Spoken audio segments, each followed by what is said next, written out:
Hello বন্ধুরা, কেমন আছো তোমরা? আশা করছি তোমরা ভালো আছো। আবারও একটা নতুন রেসিপি নিয়ে চলে এলাম আমি। আর আজকে করব বাটা মাছের ঝাল। সর্ষে বাটা দিয়ে কিভাবে বাটা মাছের ঝাল করি সেটাই তোমাদের সঙ্গে শেয়ার করলাম। ফার্স্টেই আমি নিয়ে নিয়েছি এই গোটা গোটা 4 পিস বাটা মাছ। পরিষ্কার করে ধুয়ে নিয়েছি। ধোয়ার পরে এবার এটা নুন আর হলুদ দিয়ে ভালো করে মাখিয়ে রাখবো। একদম এপিট ওপিট সুন্দর করে মাখিয়ে নেব।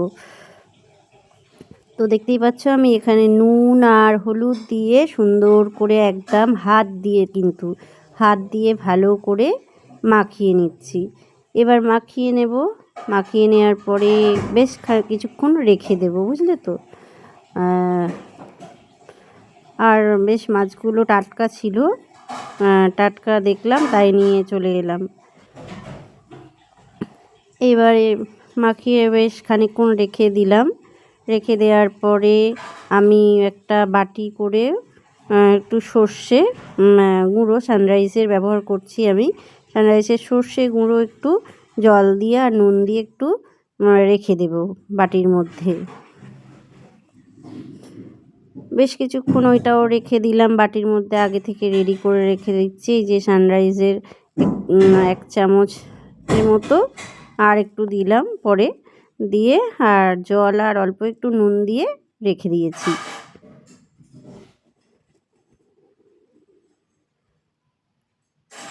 এই যে দেখতে পাচ্ছ একটু জল দিচ্ছি।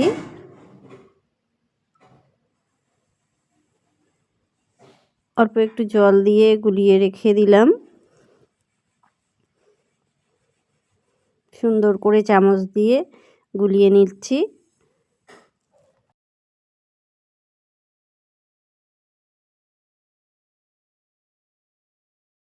অন্যদিকে আমি কড়া বসিয়ে দিয়েছি। কড়া বসিয়ে দেওয়ার পরে কড়াটা গরম হয়ে গেলে আমি তেল দিয়ে দেবো, মাছ ভাজবো। বাটা মাছটা ভালো করে লাল লাল করে একদম এপিট ওপিট ভালো করে ভেজে নেব।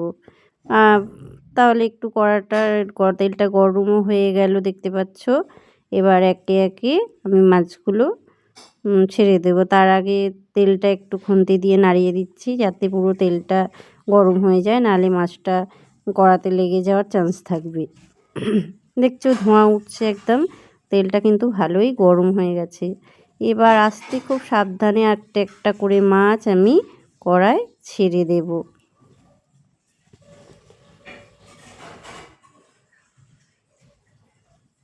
এই যে দেখতেই পাচ্ছ একটা একটা করে সুন্দর করে গোটা গোটা মাছ আমি কড়ার মধ্যে ছেড়ে দিচ্ছি। আর একদম কিন্তু এটা আমি লাল লাল করেই ভাজবো। বেশ খানিকক্ষণ ভাজা হোক, এপিট ওপিট ভালো করে ভেজে নিতে হবে মাছগুলো।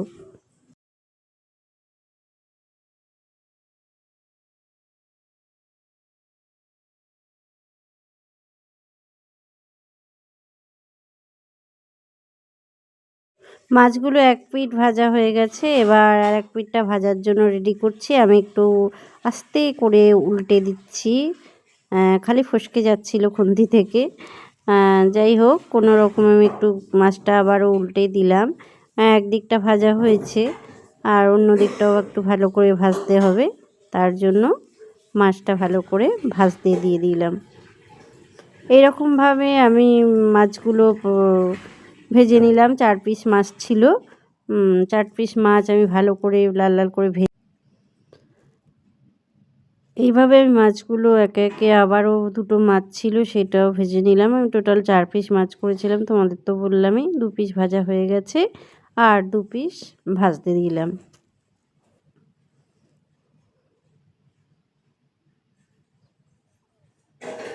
সেই আগের মতোই এপিট ওপিট করে লাল লাল করে আমি মাছগুলো ভেজে নিচ্ছি।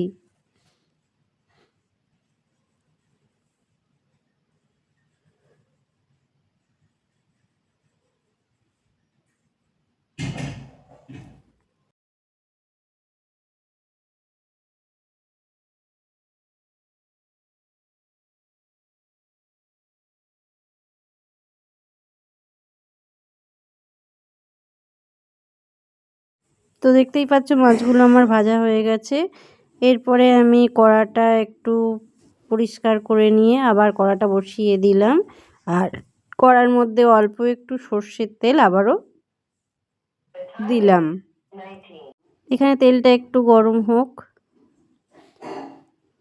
তেলটা গরম হওয়ার পরে একটু কালো জিরে দিয়ে দেব তেলের মধ্যে ফোড়ন। কালো জিরেটা যেই হয়ে আসবে তখন আমি দেব কাঁচা লঙ্কা। কাঁচা লঙ্কাটা দেওয়ার পরে এবার ওই যে সর্ষে যেটা গুলে রেখেছিলাম না ওই বাটিতে, ওইটা আমি তেলের মধ্যে দিয়ে দেব। আমি তেলটা একটু এখানে ব্যবহার করেছি, তোমরা চাইলে আর একটু তেল কমও ব্যবহার করতে পারো। এই যে জল দিয়ে গুলে রাখা সর্ষেটা আমি দিয়ে দিলাম। এবার বেশ খানিকক্ষণ নাড়াচাড়া করব। নাড়াচাড়া করার পরে আমি এর মধ্যে দিয়ে দেব নুন, হলুদ আর অল্প একটু আমি এখানে গুঁড়ো লঙ্কা ব্যবহার করব। তোমরা চাইলে কাঁচা লঙ্কাটা পেস্ট করেও দিতে পারো। এই যে অল্প একটু গুঁড়ো লঙ্কা ব্যবহার করেছি ঝালের জন্য। আমি একটু ঝালটা বেশি পছন্দ করি। কাঁচা লঙ্কায় না ঝালটা কম ছিল, ওই জন্য আমি এটা একটু গুঁড়ো লঙ্কা ব্যবহার করেছি। তোমরা চাইলে কাঁচা লঙ্কাটা সর্ষের সাথে পেস্ট করেও দিতে পারো। তো বেশ কিছুক্ষণ নাড়াচাড়া করার পরে একটু তেল ছেড়ে দিচ্ছে, দেখতেই পাচ্ছ। এর মধ্যে পরিমাণ মতো জল আমি ব্যবহার করব। তোমরা যে যেরকম গ্রেভিটা পছন্দ করবে সেরকমভাবেই করবে। আমি একটু গামাখাই করেছিলাম। এই জল দিয়ে দিলাম।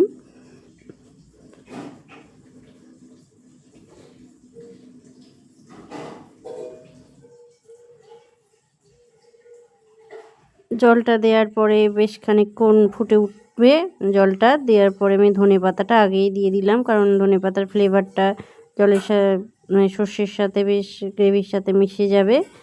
আর এরপরে আমি একে একে মাছগুলো দিয়ে দেবো। জলটা ফুটছে এখন, তা এবার যে মাছগুলো দিয়ে দিলাম, দেখতেই পাচ্ছ। মাছগুলো দিলাম, দিয়ে একটু ওলট পালট করেছি, বেশ কিছুক্ষণ রান্না করেছি।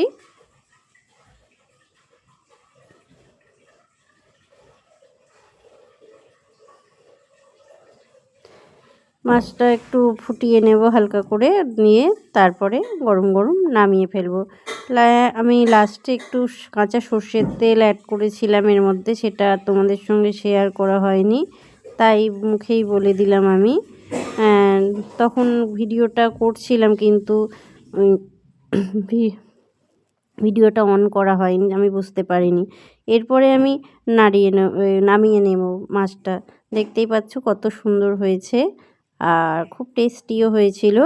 তোমরা যদি চাও বাড়িতে আমার মতো করে একটু ট্রাই করতে পারো বন্ধুরা। খুবই সহজ আর সবাই পারো তোমরা, জানি। কেমন হয়েছে রেসিপিটা অবশ্যই জানিও। আজকের মতো টাটা, সবাই দেখা হবে আবার পরে।